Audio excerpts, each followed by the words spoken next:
প্রিয় দর্শক আসসালামু আলাইকুম। তো দর্শক যাকে দেখতে পাচ্ছেন তার নাম হচ্ছে সুমাইয়া। সুমাইয়ার বিয়ে হয়েছিল, 6 বছর একটি সন্তানও আছে, কিন্তু সুমাইয়ার স্বামী সুমাইয়াকে ডিভোর্স। তো সুমাইয়া দেখতে মাশাআল্লাহ সুন্দর। সুমাইয়া কখনো ভাবেনি এই বয়সে তাকে এভাবে মাঝপথে ফেলে যাবে।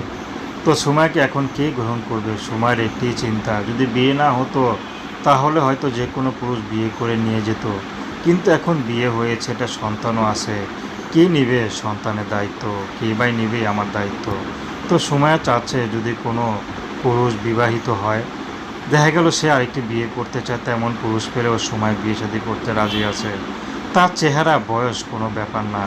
সময় চাচ্ছে শুধু একটু মাথা গোঁজার ঠাই, আর কিছু সময়ের দরকার নাই, কোনো টাকা পয়সা বাড়ি গাড়ি ধন দৌলত। তো দর্শক বর্তমানে সময় একটি টেলার্সে কাজ করে। তো দর্শক প্রেম ভালোবাসা বিয়ে শাদী করা একান্ত আপনাদের ব্যক্তিগত ব্যাপার। আসসালামু আলাইকুম রহমতুল্লাহ।